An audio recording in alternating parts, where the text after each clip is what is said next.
You're listening to the Angry Designer Podcast, where we help frustrated graphic designers crush the industry bull and share what it takes to charge what you're worth and build badass, rewarding careers. Cheers, Cheers, salud. Okay, here we go. We are trying. Are we gonna do a So we don't have any bourbon. I miss bourbon. Okay. And I haven't found any new scotch that won't cost me a liver or a kidney that I want to try. It's freaking expensive. It is. It's not. So cheap. we're back to trying to experiment with some Canadian whiskey. Okay. Okay. All right, I'll give it a shot. Yeah, this is this is a special batch of JP Wise's. JP Wise is general like a pretty standard whiskey, Yeah. you know, even you can almost say entry level, like Yeah. water, but this is not. This is Oh, okay. this So this is is the a good stuff. 15-year-old, and they also have an 18-year-old that's actually quite expensive. Oh, I don't understand why those 3 years cost like $20 extra every year, storage. but yeah. But let's give this a shot because I read good things, and I'm pretty sure. All right. Maybe I don't know. Let's give it a shot. Okay.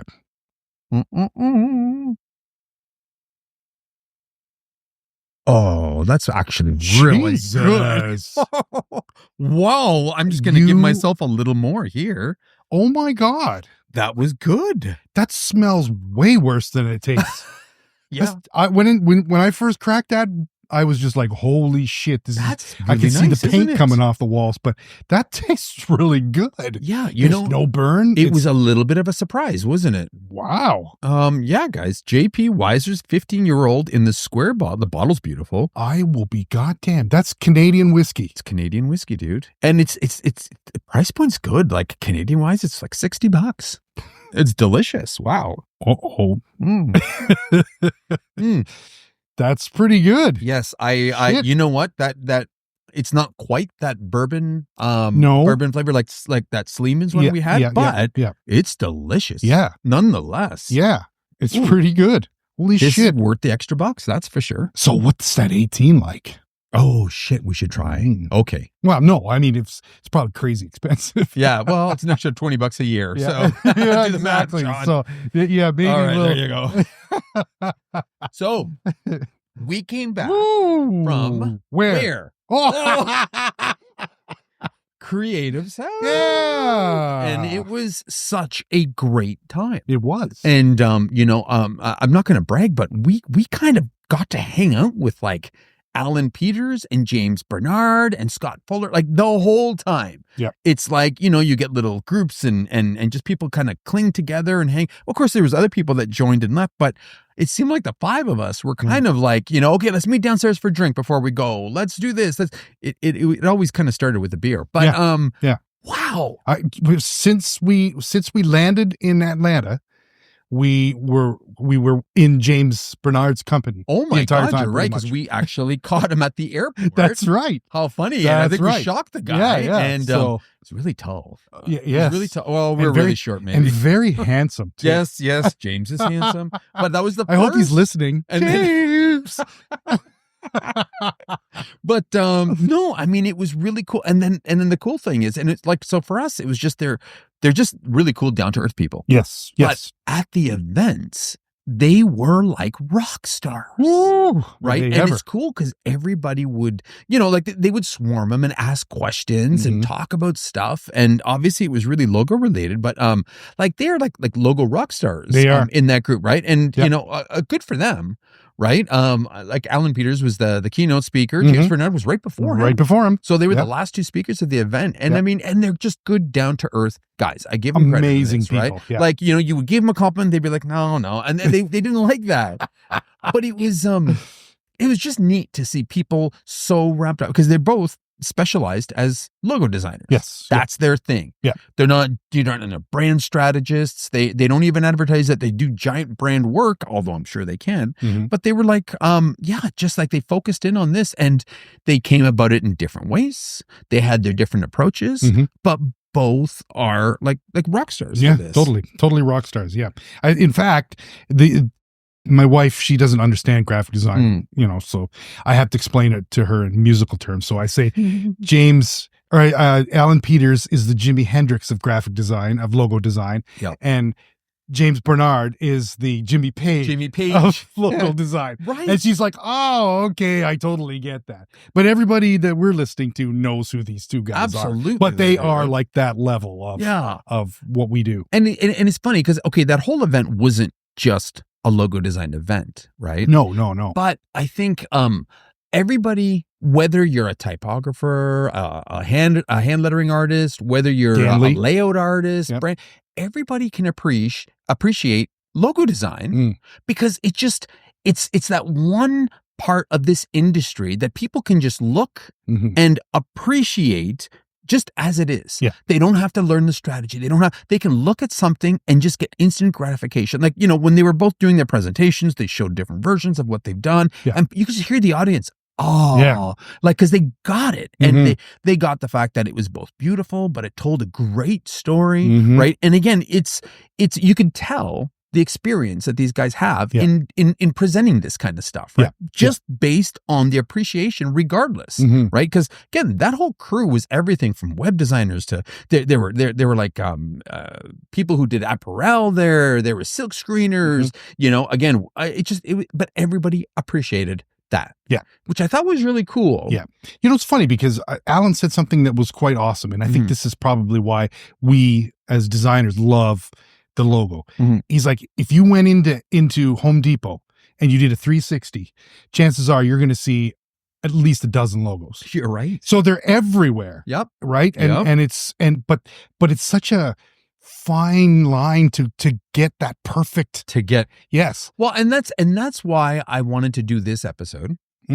Because, we've talked about logo design before. We've talked about, rules to level your game up and this and that, right? And how to start. And you hear a lot of the same information out there. But I thought instead of like going at the bottom end, right? I wanted to approach, like these irrefutable laws, of legendary logo designers, not just, Allan Peters and James Barnard, who are like living legends, in my opinion, but then even Paul Rand and Saul Bass, right? Digging deep. I'm digging deep, but not just on the basic level, but this is like that advanced shit.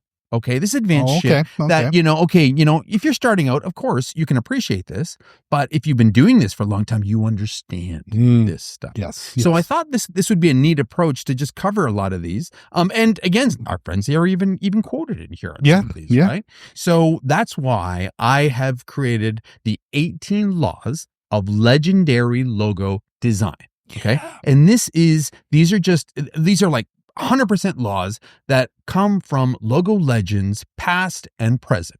Okay. And I think we can all agree that if you follow this will beyond level up your game. This takes it to a whole new level. Yeah. Okay. Yeah. So like, for example, number 1, before jumping into logo design, research relentlessly. Okay. We've talked about this in the past, that good creative, it doesn't just come from blind inspiration. Yeah. It comes from research. Okay. The more you know about, the more you know about the audience, right? The more you know about the competition, right? The more you know about the context of what it is that you're creating, right? Honestly, good creative comes from data. Not just like inspiration. And this is where I think, really separates a lot of the bigger legends of logo design versus a lot of the younger ones or the new ones, because oftentimes people will start on a Google search. Yeah. Right. And they'll just look at visuals. But I mean, that is so far down the road that you shouldn't even be thinking, visuals at that point. You need to read, because inspiration comes from insights that you start getting on all this information that you're taking in. Yeah.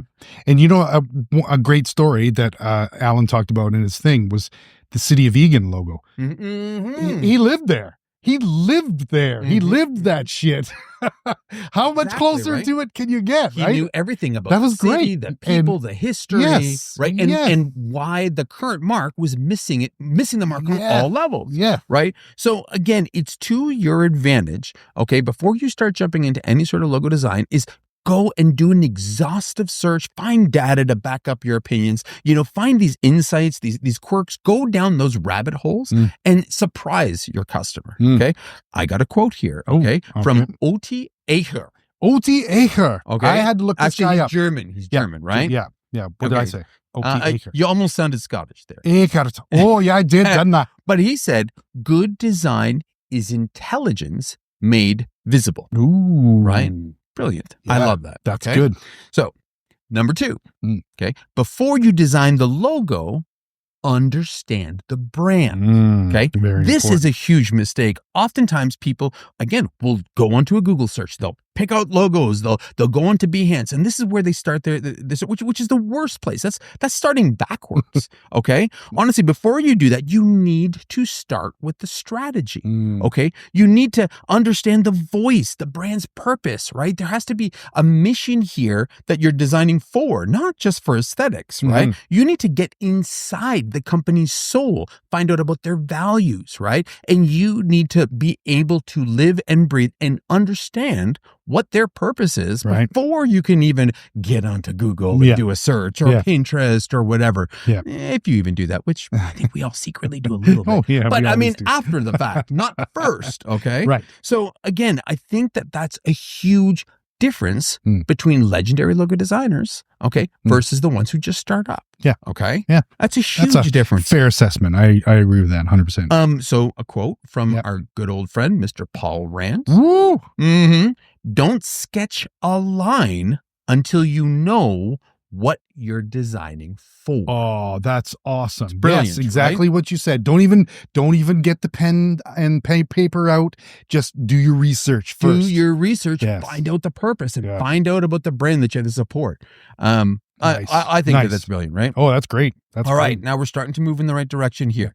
Number 3, while designing a logo, respect the cultural context. Okay. Oftentimes cultural context is overlooked. Okay. And I always use the example, if you got a vegan restaurant, you don't want your mascot to be a chicken. Oh, okay. I see. You need to design with empathy, and you need to understand the audience that your logo has to connect with. Okay. So again, this is where cultural context is number 1. It's primary, and people overlook this all the time. Your logo needs to make sense in the world that it's going to live in. Otherwise, it's not going to be memorable. Right. Okay? Yeah. So, very famous quote by Raymond Loewy.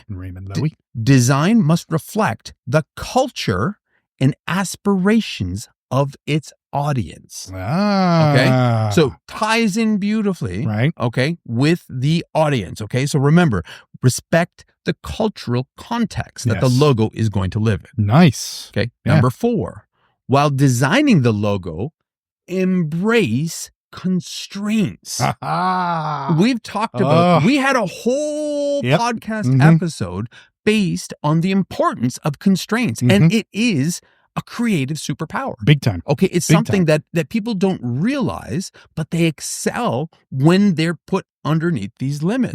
Okay, so again, constraints force you to be better creatively. Yeah. Okay. The worst thing you can tell a designer is just, hey, sky's the limit. Do whatever you want. You are the expert. This is the worst thing any designer could hear. Okay. True creativity is within the box. You can think outside the box, but within the brief. Okay. And that's really important. So you have to take into consideration budget, timelines, the different formats. These aren't enemies of a graphic designer, and they're not enemies of a logo. They're actually fuel for the creativity. You know, Paul Rand used to implement his own constraints on the work he was doing. Even Massimo Vignelli, and they didn't want an open field to do whatever they wanted. Okay, so again, Massimo Vignelli said, the more constraints one imposes, the more one frees himself. Okay, so think about that. The more you give yourself and work within, the more creative you can be within you those will parameters. and can be within the parameters. Wow. Right? That's heavy. That is heavy. It seems counterintuitive, but I totally get that. Yeah. Having, you lived that life, it's kind of exactly like you said. If you're going on a journey, you could go anywhere. Why not have a path? Why not have a direction? Give an yourself end game at that you're something, going, right? Exactly. Yeah. This absolutely. is kind of the same idea. All right. Number 5. During the logo design process, lead the client with confidence.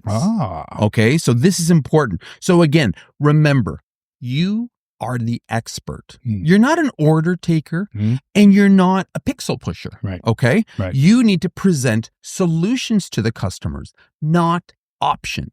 So this is a key mistake that so many graphic designers do. And it takes years before you're confident on doing it. And what I mean by this is you don't want to present them 3 options and be like, here you go. I wasn't sure which way you wanted to go. So I've given you 3 options. Let me know what you think. Okay. That's the worst way to present to anybody. Giving customers options is great, but you can't couch it like that. You have to be able to explain every option with reason. Right. Okay. This is why. This is why we're presenting this concept. This is why we're presenting. Let's discuss. Okay. Never put it back to them and be like, what do you think, Mr. Customer? And you're like secretly sweating. So, again, they hired you as the pro. Okay. You are the expert, and that expert status is what we are constantly trying to attain. So be that expert. Yeah. All right. Yeah. So Paul Rand said, don't try to be original. Just try to be good. Oh, wow. Right. That's heavy. That is another good one, right? From Mr. Rand. Nice. All right. Number 6. Okay. When creating a logo, think first and design second. Nice. Okay. Nice. So again, don't let the tools that you have, access to, lead the journey for you. Okay. Don't let them lead the process. Ideas need to come first. Okay. If anything, you have to start thinking analog, because good ideas, good logos, good layouts, they begin on paper. They begin in your mind. Right. They begin in the shower when you're getting ready in the morning, or when you wake up at 3 a.m. from sleeping. Cold sweat going, I know what to do. I got it. This is true. And oftentimes what happens is, again, people tend to have access to all these tools and they start jumping in way the hell too early on this one, right? You need to make sure they're just tools. Okay. So you want to start this process analog. You want to start in your mind. You want to start pen to paper, right? And we've talked about this, even here. Oftentimes it's like, I'll have something that's due in 3 weeks. Doesn't mean I'm going to start a week before it's due. Right. I'm already starting. You're doing mentally it. You're thinking it. 3 weeks. Exactly. And I'm already keeping my eyes open. I'm already taking in all these new ideas that work with this idea, right? I'm not quickly jumping into Illustrator and jumping into, doing my searches and everything else to get ahead of the game. So again, think first, design second. Okay. Nice. Allan Peters said the computer is a tool, not a crutch. Okay. Nice. So think about this. Yes. Think first, design second. Number 7, a logo should deliver meaning, not metaphors.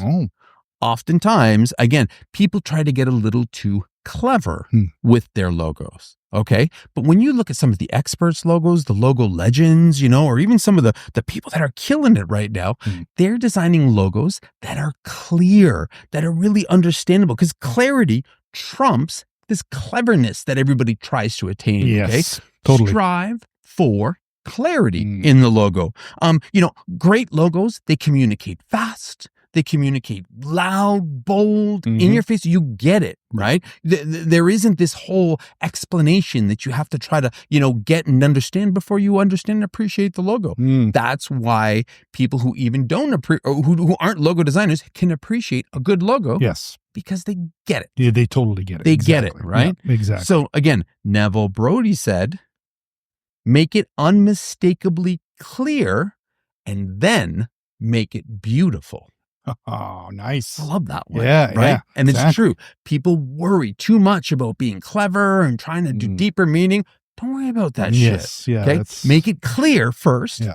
And then once you've got that idea, then you worry about making it beautiful. Yes. Yes. Cool. Nice. Number 8, design logos for memory, not just for meaning. Okay. So here I just talked about the importance of meaning. Yeah. But that doesn't mean anything if they can't remember that logo, right? Right. So again, if it's not memorable, it's forgettable. Right. Regardless how good the meaning is that you did previously. Exactly. Okay. Yeah. Like the best logos, are burned into your memory the first time people see them. Right. It's because, after a single glance, if they get it, it's easy to recall because it's distinct. Right. Okay. One thing people need to remember is recognition also beats cleverness. You see where I'm going with this? Totally. Okay. Totally. People tend to try to be overly clever with what they're doing, but they're missing out on some really big, important parts, right? And being able to easily recall a logo is more important than, again, being clever with the logo. Right. So what Paul Rand once again said, a symbol should be easily remembered and easily recalled. I remember hearing the story that somebody said, and I was trying to find this quote, I couldn't remember, but they said a good logo, okay, should be like a child should be able to draw if they recall it. Okay. Wow. I know. And this is where you get some of the legendary ones out there, right? Like the Nikes, the Apples, even the Adidas, right? Yeah. The kids are like, 3 stripes, 1, 2, 3, and it makes a triangle. This swoosh thing, right? So, and again, this kind of goes back to the easily memorable. Okay. Right. All right. Number 9, when designing a logo, try to achieve simplicity with purpose. Okay. One single clear idea wins. Okay. Oftentimes what happens is people try to, layer in ideas and meanings and logos. And it becomes really difficult to try to recall that story. Understand what it is you look at. If you look at the early stuff from Paul Rand and Massimo Vignelli, one thing, and they knew what it was. You knew it was the plane on an airplane, right? Or the tail wing on an airplane. You looked at it, you saw it, you got it. You didn't have to sit there. You didn't have to sit there and start thinking, oh shit, this is a company's future, and it's an easy to understand concept. Okay, so one idea executed clearly is worth 10 logos of substandard, of course. So what you got to do is you got to strip out the noise, okay, and you got to create a good logo, not try to create a puzzle that people have to try to understand and put together, right? Absolutely. That's the challenge. If you have 15 seconds to figure out a goddamn logo, then you're like, there's no way. You're right. It's more like a puzzle than anything else. People won't give you that much of their time and their focus, right? And it'll be gone. It'll be gone. Absolutely, right? So again, Saul Bass said this best. He said, I want to make things simple, but not simpler. Okay? So, and again, it was just easy to understand, but don't make it like juvenile. Exactly. All right. Number 10. Okay. I think you've all heard us go on about this one, but this is something that all logo legends kind of follow.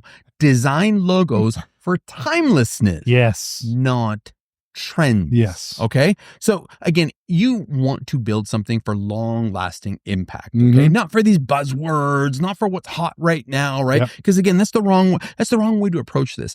Logo legends have built logos that last for decades. Like Saul Bass's average logo was 2-3 decades old. It would last and it would keep going. It's freaking crazy. And the reason is they focused on good design fundamentals. They didn't worry about what was fads and they didn't worry about what was trending right now. They made sure that their logos that they designed would last. And because they weren't hinging on anything else other than good design. Massimo Vignelli said, if you do it right, it will last forever. Brilliant. Right? Yeah. And it's so true. Yeah, that is true. Number 11, when designing logos, obsess over proportions. Okay? So good balance equals visual harmony. Right. Okay? Oftentimes you see on the internet people trying to give you formulas, quick guides. Do this, do this. You want to line up your logo on a vertical format? 3 of these. 3 of these high, 2 of these wide. That's okay when it comes to starting out and trying to get your bearings and understand how it all works. But the reality is, there's no secret formula to proportions because there's so many variations. You have to start, getting an eye for this. You have to start being able to trust your gut on what, the visual hierarchy proportions are, right? This way, it's like when you look at it, it looks balanced. Okay. And that's the key. Good balance equals visual harmony. Okay. So this quote I have from our buddy Allan Peters. Okay. I remember this. You feel it when it's wrong, even if you don't know why. And that's so true. Yes, absolutely. When we talked about the people who saw the logos on stage at the event that we were just at, they loved what they saw because it was beautifully executed. It was well designed. The proportions were good. They weren't off balance. They didn't have a huge mark, small text. The text didn't overlap way too much. They just appreciated and this is what people can appreciate. When a mark is good, it's memorable and people can smile and appreciate it. Yeah. And I like that gut instinct kind of thing. It is so true. I was, I always kind of was embarrassed a little bit by that, like trusting your gut. It's like, after seeing all these videos of people actually literally doing this stuff, but it was just like, sometimes that just doesn't fit with what I'm doing, right? I hate to say this, not sometimes, but almost all the times. I have never ever been able to make one of these silly, do this, 2x up, 1x left, stretch this to the right. Again, I get it if you have no clue on how to do this, right? And you need to start somewhere. And you don't have that gut instinct built into you. But man, you need to work on that, and you need to understand that, how those actual proportions work and how they work in your favor. Right. Yeah. Right. Oh, damn. That's great. That's great. And Alan said that too. That's very cool. So true, right? Yeah. Number 12. Okay. Master typography for logo design. Jesus. Okay. People don't understand this. They don't pay enough attention of this. Okay. Type is literally just as important as the mark. It can be just as important. Type can stand out and stand for a brand just like the mark itself can. Okay. Yeah. The type accentuates the mark. It accentuates the brand. It doesn't take away from it. So resist to just drop in any font you want and just squish it and play, tighten it and mess around with it. Yeah. No. Yeah. You need to be able to find the right font. You need to be able to customize it a little bit. And you see this a lot. James does this all the time. They'll customize angles, corners, they will take that font and make it a one-off. They'll make it bespoke for that logo. This way, it's not like you're just picking something off the shelf. Yeah. Okay. Typography isn't secondary to the mark. Okay. And it's not an afterthought. It's part of the mark. It's part of the logo mark. So it needs to have enough attention given to it. Yeah. When you're actually building out these marks. Right. So our good friend Martina Floor said type is a voice. Words are what you say, and type is how you say it. Okay. Nice. So think about that. Whether that your logo is just a word mark or whether it's the font within the lockup altogether, pay attention and obsess over the type just as much as you do with that mark itself. Right. Yeah, that's great. That's always, I always kind of thought that a lot of people are like, they spend all the time on the mark and then just drop something. Poppins. There you go. You know what I mean? Yeah. Guilty on our mark, but I mean, we're hitting issues all over the board on that bad boy. But yeah, that's brilliant. The type is super important, just as important as a mark. Wow. All right. Number 13. When designing logos, focus on the form, not on the frills. Oh.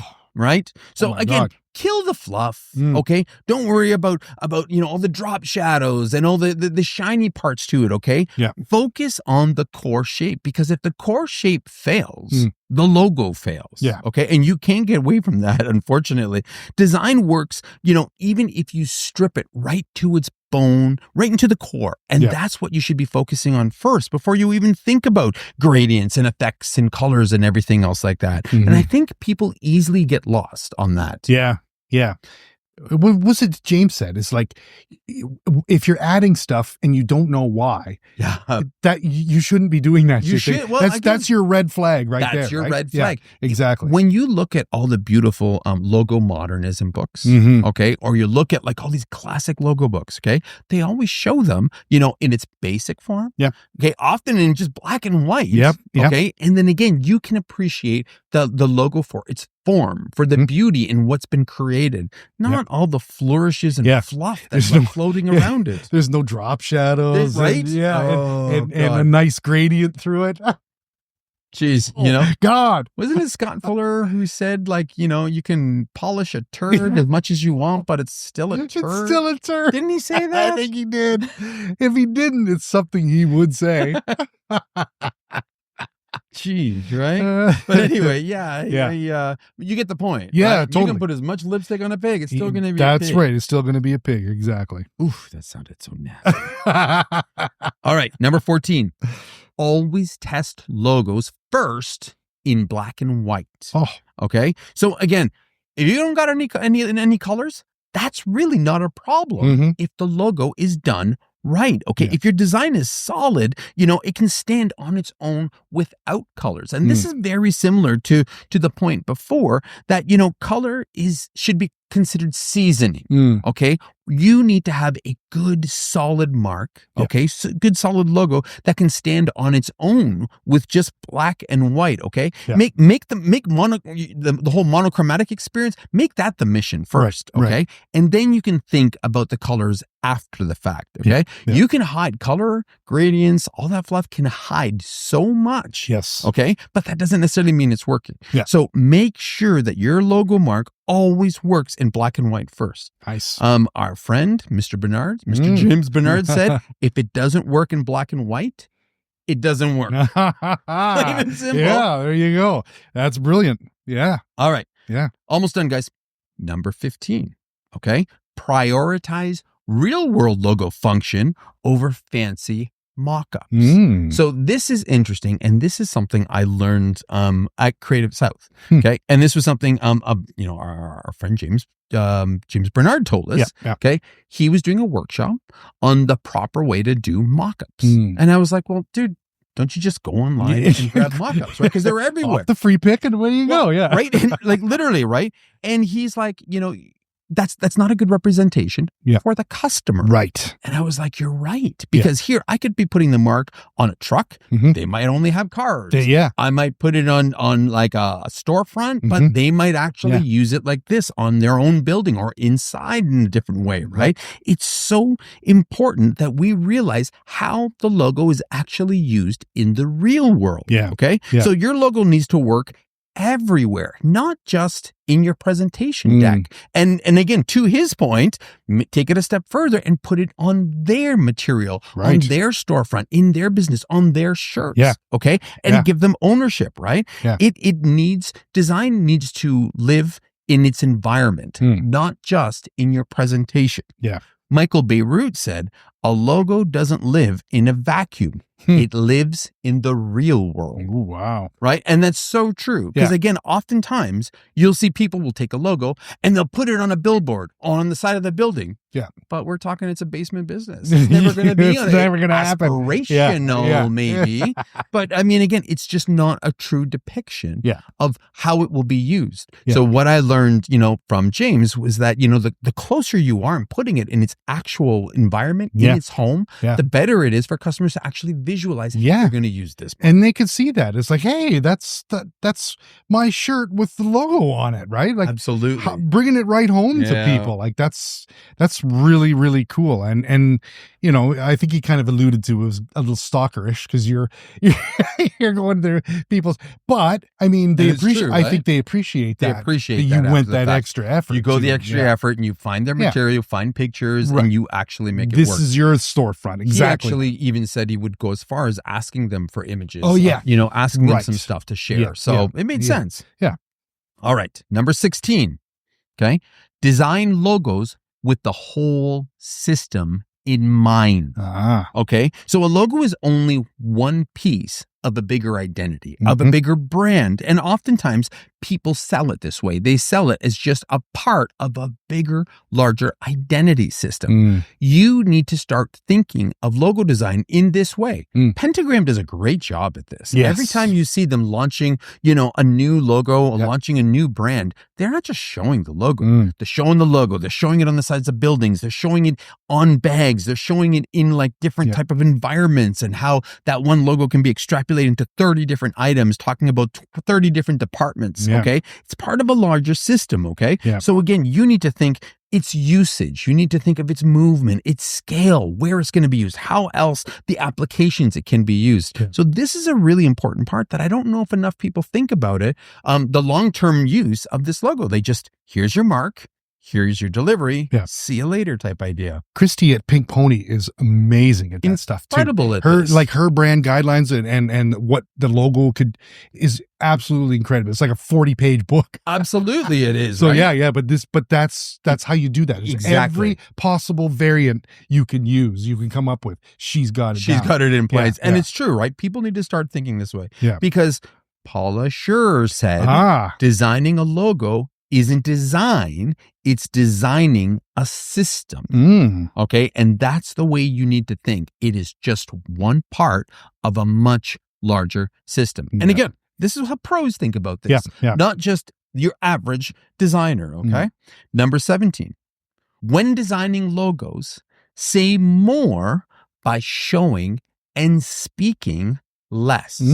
Okay. Now, where I'm going with this, okay, is it's really important to leave some room for interpretation on the customer side. Okay. If you tell the full story with the logo, there's nothing intriguing. Okay. There's nothing for people to figure out. Okay. People love to figure out a logo and feel like, I get it. Yeah, exactly. Okay. You know, the suggestion is often stronger than the explanation of the logo itself. So the Nike mark, okay, the Nike logo doesn't say shoe anywhere. No. Okay. But it shows motion. Yes. Okay. Yeah. WWF, World Wildlife Foundation. Okay. The logo of the panda. It doesn't say our mission. Okay. It makes you fall in love and gives empathy with it. Okay. Right. There, you have to leave some room for personal interpretation to draw somebody in to your logo, into that brand, and help them come to that conclusion or a similar conclusion on their own. Right. So, okay. Alan Fletcher, said what you leave out is just as important as what you put in to the logo. Yes. That's kind of right. That's great. And it's very true. And perfect to this point. It's just as equal. Oh, yeah. All Brilliant. right. That's awesome. Last but not least, number 18. When you're designing logos, be brutal with your sketches. Okay. So again, you need to kill weak ideas and never, ever present that shit to your customer. Okay. Keep only your strongest ideas. Paul Rand was notorious for crunching up paper after paper. He would have mounds of papers around his desk because he was ruthless when it came to, only showing the best marks. Okay. And again, you need to edit ruthlessly. When it comes, Allan Peters, he would do like 100 sketches and he would, constantly just after weeks and weeks, sketch after sketch after, but he doesn't present them all. He presents his only top choices. Okay. But you need to edit ruthlessly. Okay. When it comes to this situation, only the strongest concepts, ideas should survive. Okay. So last quote for this process is by our friend David Carson, who said, you have to get rid of the crap before you can find the core. Yes. Weed through it. I love it. David. So again, a lot of these ideas, a lot of these are very straightforward. Action oriented.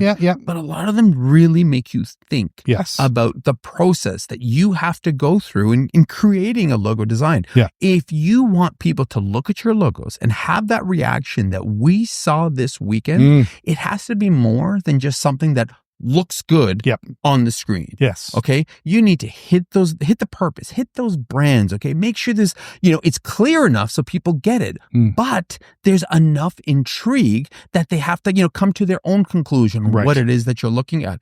And oftentimes it's not even that much. Like again, for example, that Egan logo. Okay. There was enough white space and duct space, that you got that it was a tree, that it was the ground, it was on the hill. You got that. Yeah, it didn't have to spell it out. Yeah, exactly. Right? Yeah.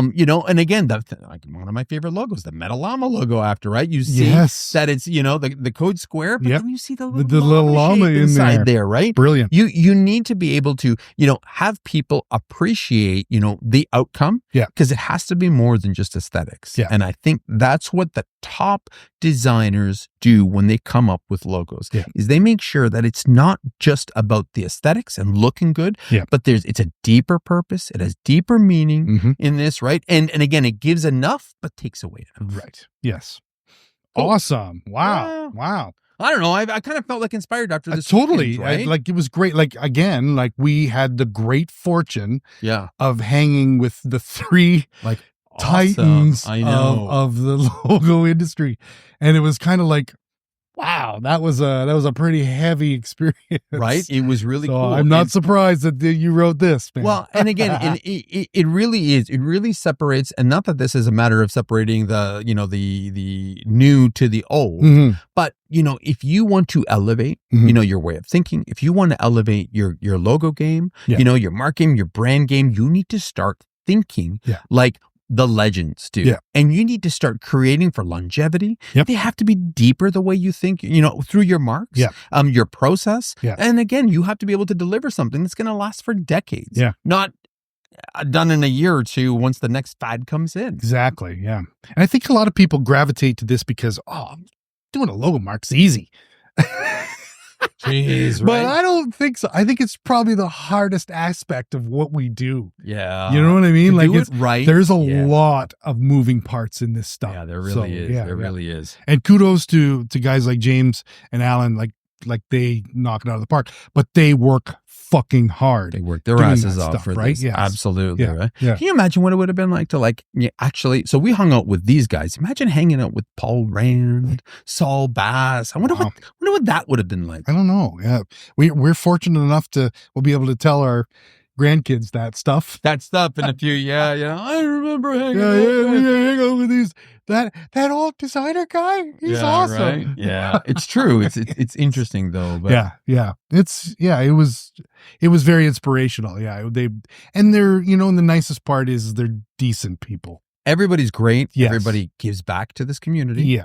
And I'm looking forward to doing crop next week and kind of meeting a whole new batch of people. A new crop of people. A new crop. Oh, good on you. See what I did there? And again, a lot of these people we don't even know, which is kind of interesting. Yeah. We have, been fortunate enough to have a circle of influence, but now we're going to be meeting a new circle of influence. I'm very excited about this. Me too. Yeah. Yeah. Very cool. Awesome. All right, everybody. I hope you got some really cool shit out of this. Again, the idea for this isn't to put anybody down, but it's how to elevate your game. Yeah. And again, this is the kind of stuff, these are all points that I got and I researched and studied from, old to new, but legends, not just logo designers, but these are the people who are creating shit that is going to last, if it hasn't already, for decades to come. Yeah. So by all means, share your feelings with this. You can find us on Instagram. You can hit us up on YouTube. And all we got to say is, I'm Massimo. And my name is Sean. Stay creative. And stay angry.